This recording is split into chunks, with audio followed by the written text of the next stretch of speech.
Hello అండి. కథా ప్రేమికులందరికీ మీ లక్ష్మీ శ్రీనివాస్ నమస్సుమాంజలి. లక్ష్మీ శ్రీనివాస్ కథా కాలక్షేపానికి అందరికీ స్వాగతం, సుస్వాగతం. ఈనాటి మన కథా కాలక్షేపంలో వాసిరెడ్డి సీతాదేవి గారు రాసిన మళ్ళీ తెల్లారింది అనే కథాకావ్యం నా మాటల్లో మొదటి భాగం.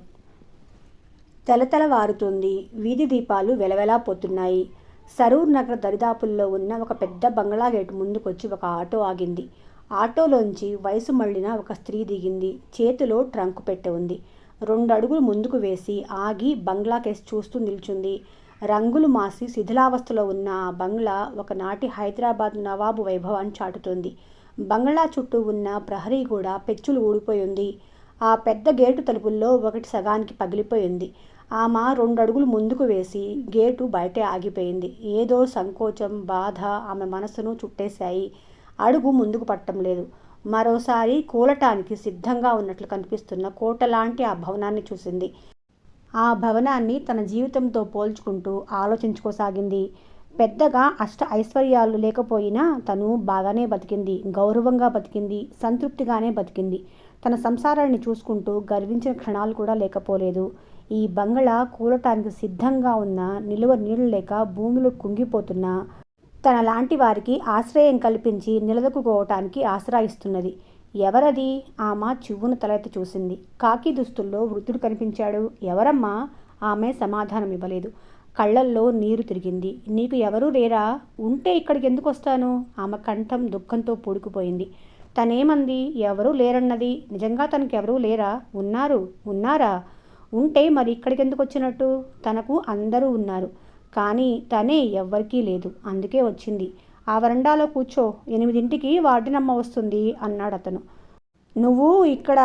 ఆ పైన ఏం అడగాలో తెలియక అతడి ముఖంలోకి చూసింది. నేను ఈ బంగ్లా వాచ్మెన్గా పనిచేస్తున్నాను. ఆ వరండాలోకి వెళ్ళి కూర్చో. యాంత్రికంగా లోపలికి వెళ్ళి వరండాలో గోడకు చేరబడి కూర్చుంది. భర్త గుర్తొచ్చాడు. చివరిసారిగా ఆయన తన కేసు చూసిన చూపు గుర్తొచ్చింది. ఆ చూపులోని అంతరార్థం తనకు ఆనాడు అర్థం కాలేదు. ఇప్పుడు అర్థమవుతోంది. ఆయన తను ఎదుర్కోబోయే దుస్థితి గురించి ముందే ఊహించుకున్నారు. ఆ చూపులో ఎంత జాలి, ఎంత కరుణ! గతాన్ని నెమరు వేసుకుంటూ చెంపల మీదుగా జారిపోతున్న కన్నీటిని తుడుచుకుంటూ కూర్చుంది. ఏమిటా అరుపులు? మీ పనులు చూసుకోండి, అమ్మగారు వచ్చే టైం అయింది. మగ గొంతు లోపల నుంచి వినిపించింది. లోపల నుంచి ఆడవాళ్ల కంఠాలు గోలగోలగా అరుస్తున్నాయి. తిట్లు వినిపిస్తున్నాయి. ఆమె ఆలోచనలు చెల్లచెదురైపోయాయి. ఇక్కడ కూడా పోట్లాటలేనా? జీవిత సంధ్యాకాలంలో అన్నీ పోగొట్టుకొని తలదాచుకోవడానికి వచ్చి కూడా కక్షలు, ద్వేషాలునా? అవునులే, ఎక్కడున్నా ఆ మనుషులేగా. ఎవరు? ఆమె త్రుళ్ళిపడి లేచింది. ఎదురుగా నిల్చుని ఉన్న యువతను చూసింది. ఆమె కళ్ళల్లో ఆర్ద్రత ఉంది, కంఠంలో ఆప్యాయత. తను ఎదురు చూస్తున్న వార్డెన్ ఆమెనని అర్థం చేసుకుంది. ఇంత చిన్నపిల్ల వార్డెనా? ఎవరమ్మా నువ్వు? ఎక్కడి నుంచి వచ్చావు? అవి ప్రశ్నల్లాగా లేవు, పలకరింపుగా అనిపించాయి. నా పేరు సుందరమ్మ, గుంటూరు నుంచి వచ్చాను. అంత దూరం నుంచి వచ్చావా? రా లోపలికి అంటూ పక్క గదిలోకి నడిచింది వార్డెన్. సుందరమ్మ ఆమె వెనకే నడిచింది పెట్టె పట్టుకొని. అంతవరకు గోలగోలగా వినిపిస్తున్న అరుపులు ఎవరో మీట నొక్కినట్లుగా ఒక్కసారిగా ఆగిపోయాయి. అన్నమ్మా! టేబుల్ ముందున్న కుర్చీలో కూర్చొని కేక వేసింది వార్డెన్. అమ్మా వస్తున్నా! దాదాపు 65 ఏళ్లున్న ఓ స్థూలకాయురాలు గునగున దొర్లుతున్నట్లుగా వచ్చి నిల్చుంది. మళ్ళీ మొదలు పెట్టారా? ఇట్లా అయితే నువ్వెక్కువ కాలం ఇక్కడ ఉండవు, జాగ్రత్త. ఆ తర్వాత ఏడ్చి మొత్తుకున్నా లాభం ఉండదు. ఎన్నిసార్లు హెచ్చరించినా నీ బుద్ధి మారదాయే. నేనేం చేశానమ్మా? అన్నిటికీ నన్నే అంటారేం? ఏడుపు గొంతుతో అంది. ముందు గొడవ లేవదీసేది నువ్వే. అనండమ్మా, అనండి. ఇక్కడ అందరూ మంచివాళ్ళు, నేనొక్కదాన్నే. ఆ ద్రౌపది మీకు మంచిది. ద్రౌపది ఏం చేసిందేంటి? నేను స్నానాల గదిలో ముందుగా బట్టలు పెట్టుకున్నాను. నాకంటే తనే ముందుగా సబ్బుముఖ పట్టుకుందంట. తనే ముందు స్నానం చేయాలట. నా బట్టలు తీసి బయట గిరాటేసింది. పెద్దగా అరుస్తూ చెప్పింది. అంతలో సన్నగా పొడవుగా ఎముకల గూళ్ళ ఉన్న ఓ వృద్ధురాలు విల్లంబు బద్దలా వంగిపోయి వెనక నుంచి ఎవరో ముందుకు తోస్తున్నట్లుగా రంగంలోకి ప్రవేశించింది. సుందరమ్మ ఆమెను ఆశ్చర్యంగా చూసింది. ఈమె పేరు ద్రౌపద. సుందరమ్మకు అంత బాధలోనూ నవ్వొచ్చింది. ఎందుకు కాకూడదు? ఒకప్పుడు ఈ ద్రౌపది తల్లిదండ్రుల కళ్ళ వెలుగుగా అల్లారు ముద్దుగా పెరిగి ఉంటుంది. జీవితం పరవళ్లు తొక్కే వయసులో భర్త ప్రేమానురాగాలకు కేంద్ర బిందువు అయి ఉండవచ్చు. ప్రశాంతమైన గంగా భవానిలా బిడ్డలకు పాలు ఇస్తూ వాళ్ళ భవిష్యత్తు గురించి ఎన్నెన్నో కలలు ఉండవచ్చు. ఒక్కొక్క బిడ్డే పెరిగి తనకంటే పొడవుగా తన ముందు నిల్చున్నప్పుడు తల పైకెత్తి ఆశ్చర్యంగా గర్వంగా తనివి తీరా చూసుకొని మురిసిపోతూ మైమరచిపోతూ ఉంటుంది. ఆ మాటకొస్తే తన పేరు సుందరమ్మ. తను మాత్రం ఎలా ఉంది? ఎండిపోయిన గుండెలతో, మోడుబారిన శరీరంతో, కాంతిహీనమైన కళ్ళతో, ముడతలు పడిన చర్మంతో. మరి తనను చూస్తే నవ్వురాదు?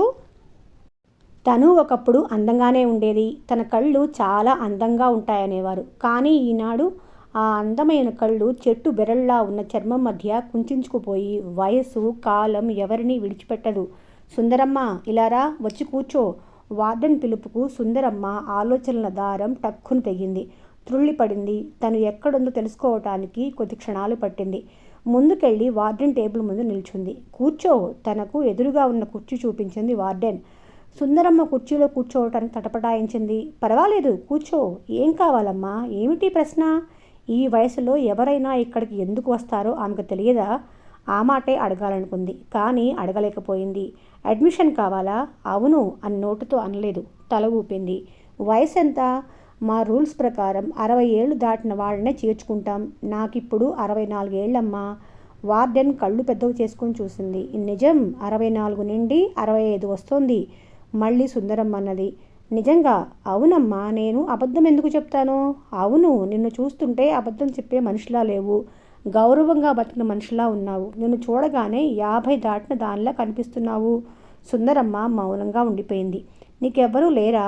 ఎందుకు లేరు అనబోయి ఆగిపోయింది. ఉంటే ఇక్కడ ఎందుకు వస్తాను అన్నది. చదువుకున్నావా? 9 దాకా చదువుకున్నాను. నిన్ను చూస్తుంటే బాగా బతికిన దాన్నే మధ్యలోనే అందుకొని అన్నది సుందరమ్మ. పిల్లలు లేరా? ఎందుకు లేరు? ఉన్నారు. ఒక్కరు కాదు, ఇద్దరు కాదు, 6గురిని కన్నాను. మనవలు మనవరాళ్ళు అందరూ ఉన్నారు. ఆ మాటలు ఆమె గొంతు దాటి బయటపడలేదు. ఏమ్మా మాట్లాడవేం? పిల్లలున్నారా? ఉన్నారు. లేరు. నాకు పిల్లలు అమ్మా.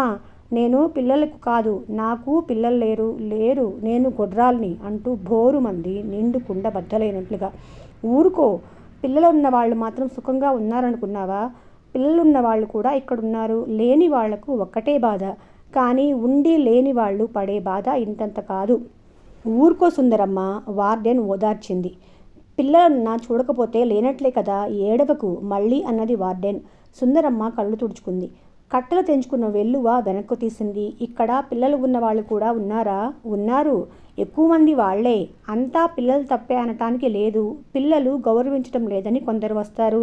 తరాల మధ్య ఉన్న అంతరాలతో అడ్జస్ట్ కాలేక కొందరు వస్తారు. కొంతమంది పిల్లలు నిజంగానే తల్లిదండ్రులను బరువుగా భావిస్తారు. తల్లిదండ్రుల తప్పు కూడా ఉంటుందంటారా? ఉంటుంది. ఇంతకు ముందే చూశావుగా. జీవితంలో ఎన్నో ఒడిదుడుకులను ఎదుర్కొని గత్యంతరం లేని స్థితిలో ఇక్కడికి వస్తారు. ఇక్కడ కూడా పక్క మనిషితో అడ్జస్ట్ కాలేరు. అందరూ అలా ఉండరు. అవుననుకో. మరో విషయం చెప్పనా? మా పై ఆఫీసర్లు వచ్చినప్పుడు మేమెంత బాగా చూసినా మా మీద ఎన్నెన్నో పితూరులు చెప్తా ఉంటారు. సుందరమ్మ ఆశ్చర్యంగా వార్డెన్ ముఖంలోకి చూసింది. నేను అలాంటి దాన్ని కాదమ్మా. నేను అది కంప్లైంట్గా చెప్పడం లేదు. మనస్తత్వాల గురించి చెప్తున్నాను. అందరూ అలా ఉంటారని కాదు. నువ్వు ఆరోగ్యంగా ఉన్నావు. అవునమ్మా, నాకు ఏ రోగమూ లేదు. పని చేయగలవు? చేయగలను, చేస్తాను. మీరు ఏ పని చెప్పినా చేస్తాను.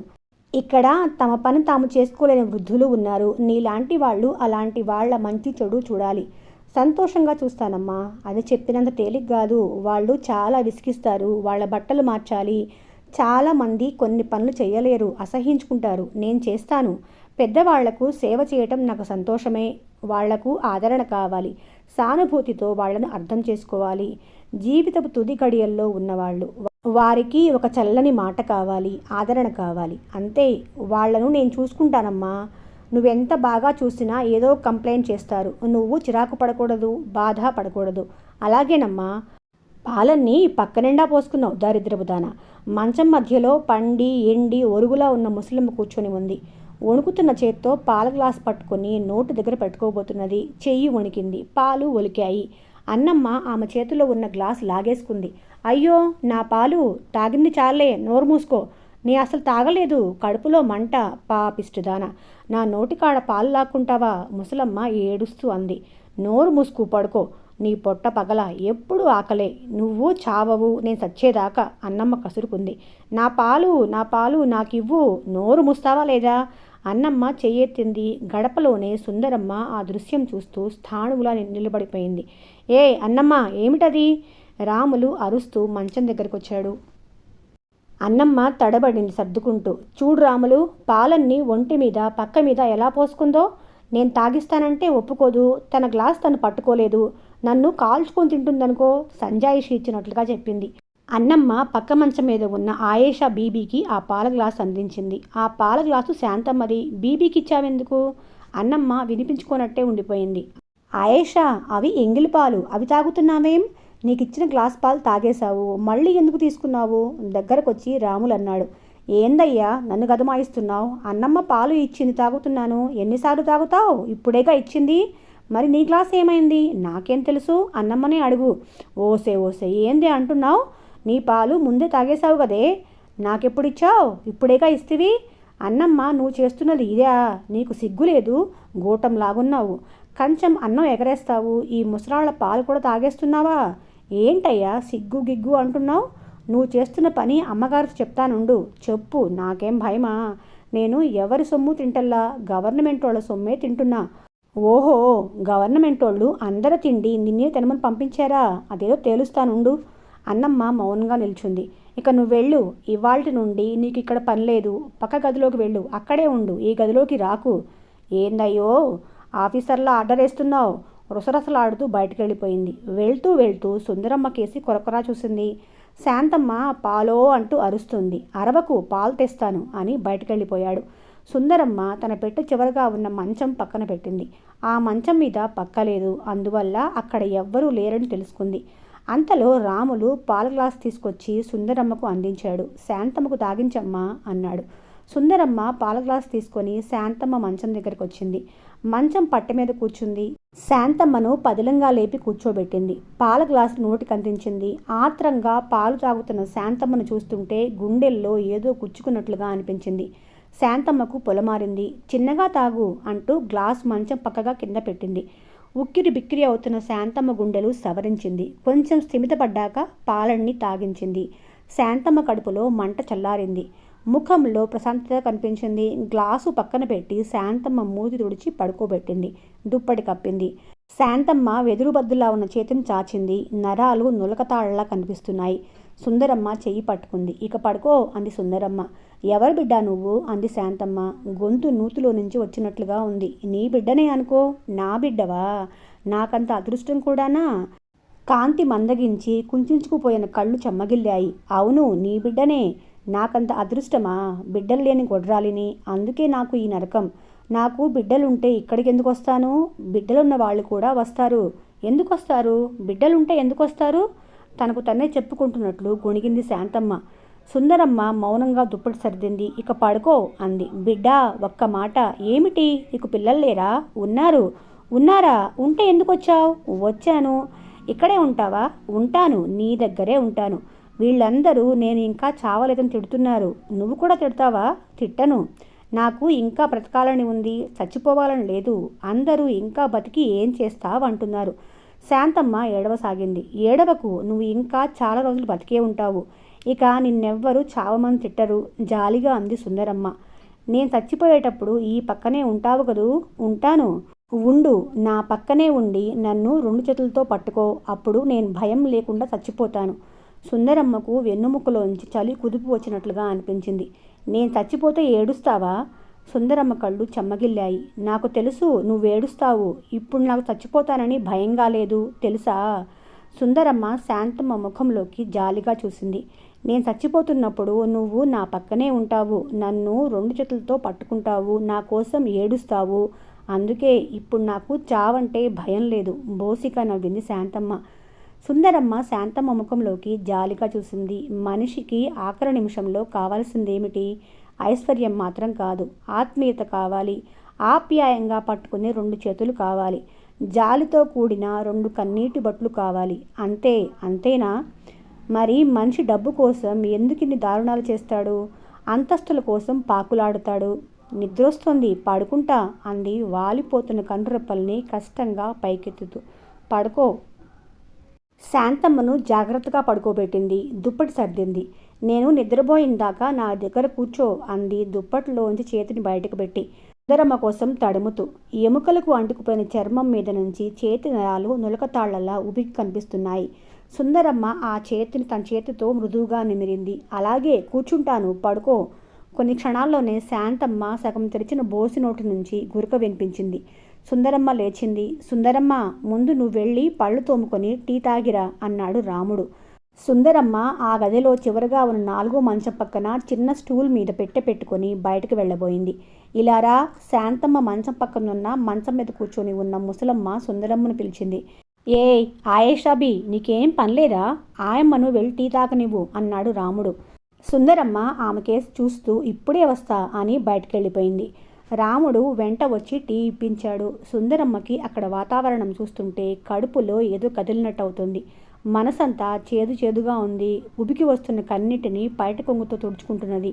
సుందరమ్మ గదిలోకి వచ్చింది. ఆయేషాబీ మళ్ళీ పిలిచింది. సుందరమ్మ ఆమె మంచం దగ్గరికి వెళ్ళి నిల్చుంది. కూర్చోమ్మా అంది. సుందరమ్మ మంచం పట్టి మీద కూర్చుంది. నీకు పిల్లలు లేరా? సుందరమ్మ మాట్లాడలేదు. అవును, లేరు, అందుకే ఇక్కడికి వచ్చావు. ఆయేషాబీ ఆ మాటలు తనకు తానే చెప్పుకుంటున్నట్లుగా అంది. సుందరమ్మ సమాధానం ఇవ్వలేదు. ఓ క్షణమాగి, నీకు పిల్లలున్నారా? మాట మారుస్తూ అడిగింది సుందరమ్మ.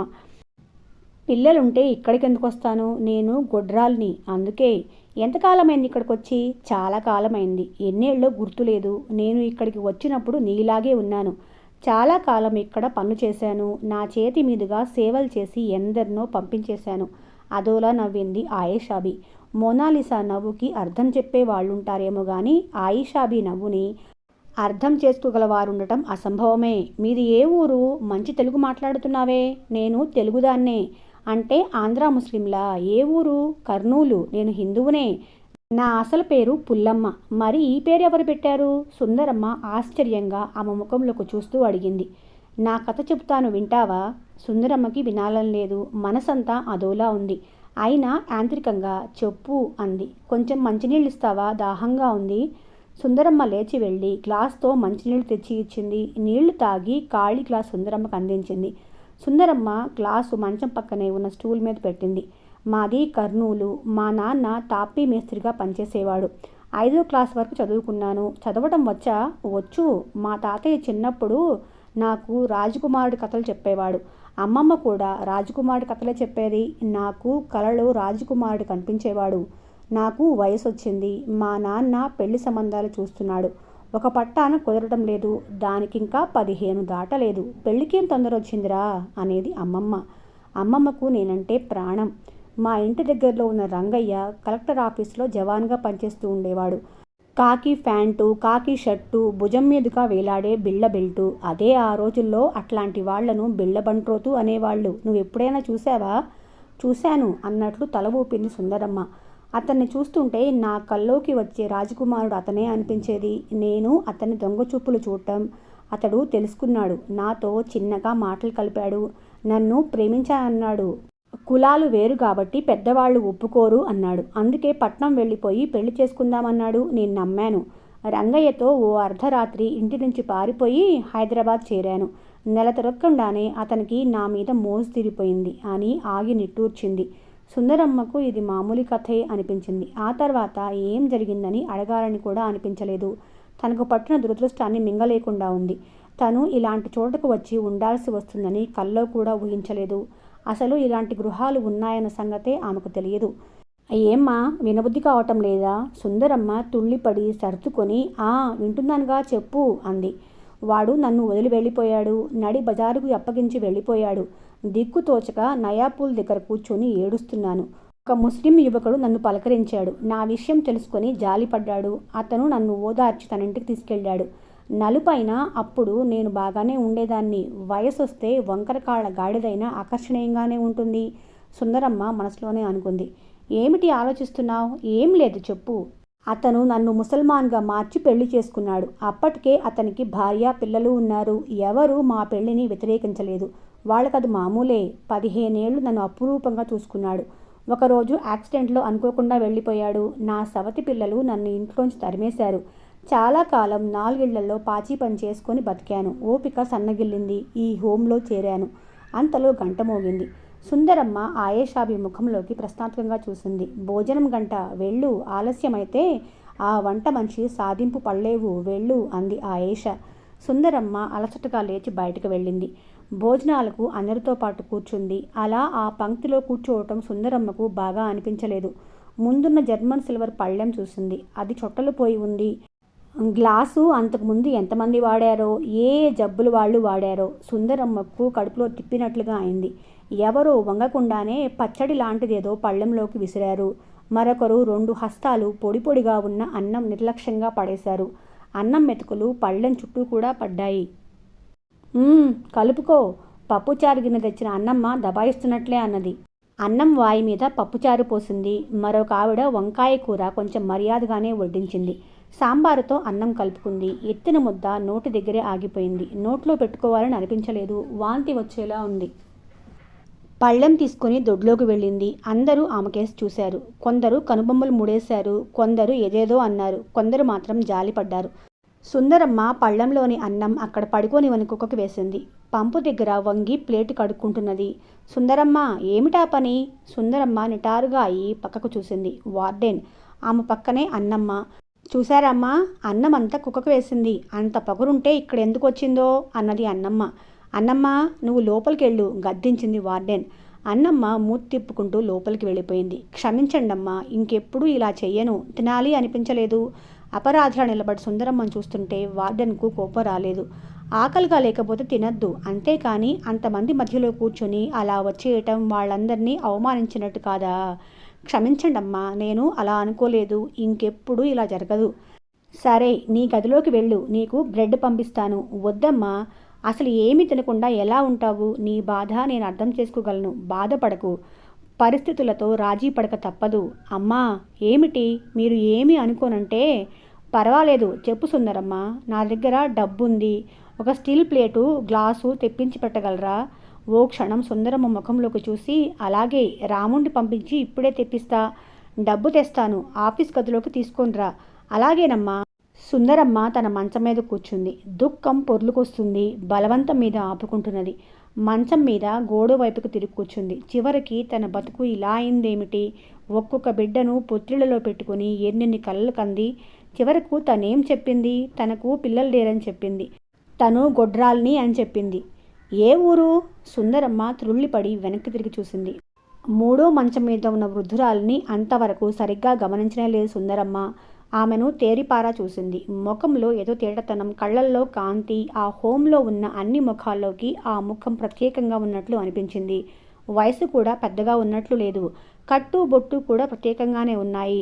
సన్న జరీ ఉన్న వెంకటగిరి కూరాచీరలో ఉంది. బాగా చదువుకున్న ముఖంలా ఉంది. మీది ఏ ఊరమ్మా?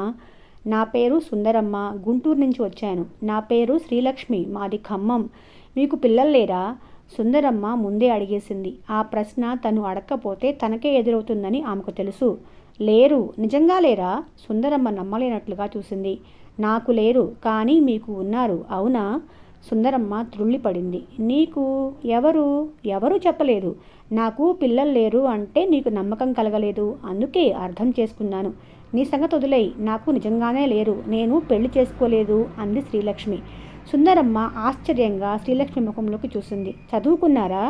ఎంఏ పాస్ అయ్యాను. టీచర్ ఉద్యోగం చేశాను. మరి ఇక్కడికి ఎందుకు వచ్చావు? అందరూ ఎందుకు వస్తారు? చూసేవాళ్ళు లేక. అవును, ఇక్కడికి అందరూ అందుకే వస్తారు. శ్రీలక్ష్మి అదోలా నవ్వింది. పెళ్ళెందుకు చేసుకోలేదు? అన్నదమ్ముళ్ళు, అక్క చెల్లెళ్ళు ఎవరూ లేరా? సుందరమ్మకు తన ప్రశ్న ఎంత పిచ్చి ప్రశ్న అడిగాక కానీ అర్థం కాలేదు. 6గురు కనిపించిన వాళ్ళున్నా తనే ఇక్కడికి వచ్చింది. అన్నదమ్ములు, అక్క చెల్లెళ్ళు చూస్తారా? ఎంత పిచ్చి ప్రశ్న వేసింది తను. తనను కన్నవాళ్లైనా ఉండాలి, తను కన్నవాళ్లైనా ఉండాలి అన్న సామెత వినలేదా? నాకు ఆ 2 రకాల వాళ్ళు లేరు. శ్రీలక్ష్మి తనకు తానే చెప్పుకుంటున్నట్లుగా అంది. అంత చదువుకున్నావు, పెద్ద ఉద్యోగం చేశావు, పెళ్ళెందుకు చేసుకోలేదు?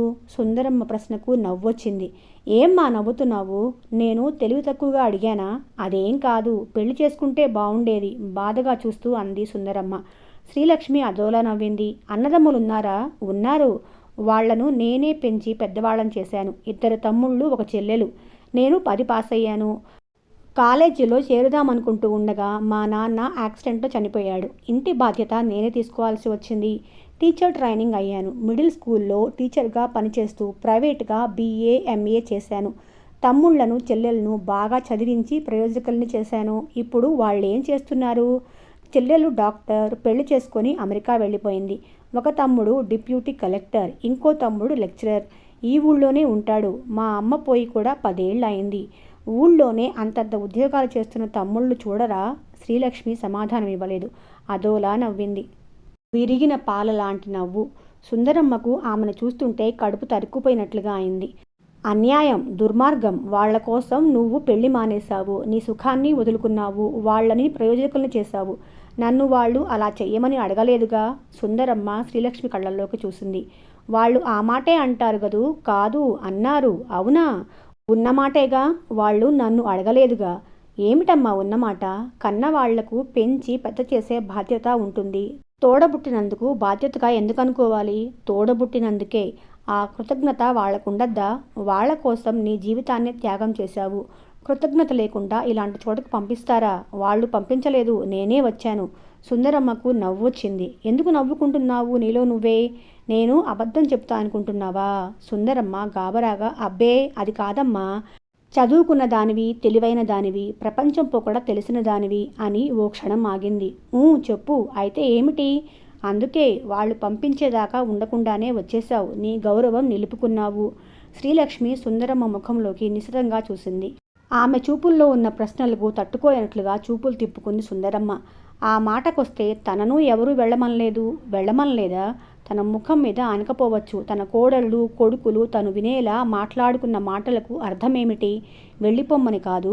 బిడ్డల నుంచి జన్మలకు సరిపోయినంత అవమానాన్ని పొందలేదు. అవునమ్మా, నేనే వచ్చేశాను. వాళ్ళెవ్వరూ వెళ్ళమనలేదు. వాళ్ళ ఇబ్బందుకు వాళ్ళుంటాయిగా. ఏమిటమ్మా ఆ ఇబ్బందులు? నువ్వు అలాగే అనుకుంటే వాళ్ళేమయ్యేవాళ్ళు? వాళ్ళ ఇబ్బందులు పెళ్ళాలకు చెప్పలేకపోవటమేగా. దద్దమ్మలు. సుందరమ్మ కొడుకును తలుచుకుంటూ కసిగా అంది. శ్రీలక్ష్మి ఆమె ముఖంలోకి జాలిగా చూసింది. నీ కొడుకులు అలాంటి వాళ్లేనా? నాకు కొడుకులు లేరు. నాకెవ్వరూ లేరు. నీ సంగతి చెప్పు. నువ్వింత చేస్తే నీ చెల్లెళ్ళు, తమ్ముళ్ళు ఏం చేశారు? ఇంతవరకు వాళ్ళు ప్రేమగానే ఉంటారు. నువ్వు వాళ్ళకి బరువు కాదు కాబట్టి. కావచ్చు, సాలోచనగా అంది శ్రీలక్ష్మి. ఓ క్షణం ఆలోచించి మళ్ళీ అన్నది. చిన్నప్పటి నుంచి నా కాళ్ల మీద నేను నిలబడ్డాను. నలుగురి బరువుని నా భుజాల మీద వేసుకుని మోసిన దాన్ని. ఆఖరు రోజుల్లో మరొకరికి బరువు కాకూడదని ఇక్కడికి వచ్చాను. అదేమిటమ్మా? పసితనం నుంచే నువ్వు బరువు, బాధ్యతలు నెత్తికెత్తుకున్నావు. వాళ్ళ బరువుని మోసావు. భగవద్గీతలో శ్రీకృష్ణుడు నిష్కామ కర్మ చెయ్యమన్నాడు. వేదాంత ధోరణిలో విరక్తిగా అంది శ్రీలక్ష్మి. నేను భగవద్గీత చదవలేదు. మా వారు కూడా అదే మాట అంటూ ఉండేవారు. మా వారు నీలాగే టీచర్ చేసి రిటైర్ అయ్యారు. 2 ఏళ్ళు అయింది పోయి. గద్గద కంఠంతో అన్నది సుందరమ్మ. మీ వారికి పెన్షన్ లేదా? ఆయన పోయాక మీకు రాలేదా? ఆయన ప్రైవేట్ స్కూల్లో చేరారు. పెన్షన్ లేదు. నీకు వస్తుందా? వస్తుంది. 1500. 500 హోమ్కిస్తాను. 1000 నేను ఖర్చు పెట్టుకుంటాను. నేను ఈ హోమ్ మీద దేనికి ఆధారపడక్కర్లేదు. ఇక్కడ ఉండటానికి డబ్బులు ఇవ్వాలా? ఆశ్చర్యంగా అడిగింది సుందరమ్మ. అక్కర్లేదు. నేను మాత్రం ఏం చేసుకుంటాను? నా అవసరాలు ఎన్ని? ఇంకా చేర్చి ఎవరికి పెట్టాలి? సాధారణంగా పెన్షన్ వచ్చేవాళ్ళు ఎంతో కొంత తాము ఉంటున్న వృద్ధాశ్రమాలకు ఇస్తూనే ఉంటారు. నా బట్టలకు, మిగతా అవసరాలకు నేనే ఖర్చు పెట్టుకుంటాను. మీ తమ్ముళ్లకు మీరు ఇక్కడ ఉన్నట్టు తెలుసా? ఎందుకు తెలియదు? వాళ్లకు చెప్పే వచ్చాను. వాళ్ళు వారానికి ఒకసారి వచ్చి పలకరించిపోతూ ఉంటారు. వాళ్లకు నేనంటే ప్రేమే. సరే, నీ సంగతి చెప్పు. నీకెవ్వరూ లేరా? సుందరమ్మ అదోలా నవ్వింది. ఎందుకమ్మా నవ్వుతున్నావు? మరి నవ్వక ఏం చేయమంటావమ్మా? ఇక్కడికి వచ్చే వాళ్ళంతా ఎవ్వరూ లేనివాళ్ళు కారు. ఆ సంగతి నీకు తెలుసు. నాకు అందరూ ఉన్నారు. కానీ ఏం ప్రయోజనం? సుందరమ్మకి దుఃఖం పొర్లుకొచ్చింది. బాధపడకు సుందరమ్మ, తర్వాత మాట్లాడుకుందాంలే. ఇవాళే వచ్చావు, తొందరేముంది? సుందరమ్మ కళ్ళు తుడుచుకుంది. నా వయసెంతో చెప్పు చూద్దాం. మాట మార్చే ఉద్దేశంతో అడిగింది శ్రీలక్ష్మి. సుందరమ్మ శ్రీలక్ష్మిని తేరిపార చూసింది. 60 కంటే ఎక్కువ ఉన్నట్లు లేదు. ముఖం చూస్తుంటే ఆరోగ్యంగానే కనిపిస్తున్నది. మరి మంచం ఎందుకు దిగదు? 60 ఉండొచ్చు. 66 అంత ఉందా? ఆరోగ్యంగానే కనిపిస్తున్నావు. కానీ అవును, ఆరోగ్యంగానే ఉన్నాను. కానీ మోకాళ్లలో ఎముకలు అరిగిపోయాయి. నడవలేను. ఇదిగో ఈ స్టూల్ చూడు. దీనికి చక్రాలు బిగించారు. దీని మీద కూర్చొనే బాత్రూమ్కి వెళ్తాను. అయ్యో, ఎందుకలా అయింది? ఇంట్లో బయట చిన్నప్పటి నుంచి పరుగులు తీసి అలసిపోయాను. ఒంటరిగా పరుగులు తీశాను. నా కాళ్ల ఎముకలు అరిగిపోయేలాగా పరుగులు తీశాను. ముగ్గురికి పెద్ద పెద్ద చదువులు చెప్పించాను. స్కూల్ పని అయిపోయాక ట్యూషన్లకని పరుగులు తీశాను. జీవితం అంతా పరుగులు తీసిన నాకు ఆ పరుగులు ఆగిపోయే సమయం వచ్చిందని సంతృప్తి కలిగింది. ఇక పరుగులు తీయాల్సిన అవసరం లేదు, నా బాధ్యతలు తీరాయి అనుకున్నాను. కానీ పరుగులే కాదు, నడవడం కూడా అనవసరం అని జీవితం నన్ను శాశ్వతంగా కూర్చోబెట్టింది. చిన్నగా తనకు తనే చెప్పుకుంటున్నట్లుగా అన్నది. డాక్టర్కు చూపించలేదా? చూపించాను. ఎప్పుడు? అన్ని బాధ్యతలు తీరిక చిక్కాక వెళ్ళాను. అప్పటికే ఎముకలు బాగా అరిగిపోయాయని, చేయగలిగింది ఏమీ లేదని చెప్పేశారు. కాళ్ళు లేక చతికిలబడ్డ నిన్ను నీ మానానికి వదిలేశారు నీ వాళ్ళు నేను కన్నబిడ్డలు కారు. కన్నబిడ్డలు, అడ్డాల నాడే బిడ్డలు, గడ్డాలు వచ్చాక వాళ్ళు ఒట్టి మొగుళ్ళు మాత్రమే, ఇంకెవ్వరికి ఏమీ కారు. అడ్డాల నాడు బిడ్డ తల్లి గుండెల మీద తన పసిపాదాలతో తంతాడు పాలు తాగుతూ. ప్రతి తన్నుకు ఆ తల్లి గుండె క్షీరభాండమే అవుతుంది. వాడే గడ్డాలు వచ్చాక ఆ తల్లి గుండెల్ని కనిపించిన తనులతో ముక్కలు చేస్తాడు. సుందరమ్మ గొంతు దుఃఖంతో పూడుకుపోయింది. కథ కొనసాగుతుంది. ఆ కొనసాగింపులో మీరు కూడా భాగమయ్యేందుకు మన ఛానల్ను సబ్స్క్రైబ్ చేసుకొని నన్ను తప్పకుండా సపోర్ట్ చేయండి.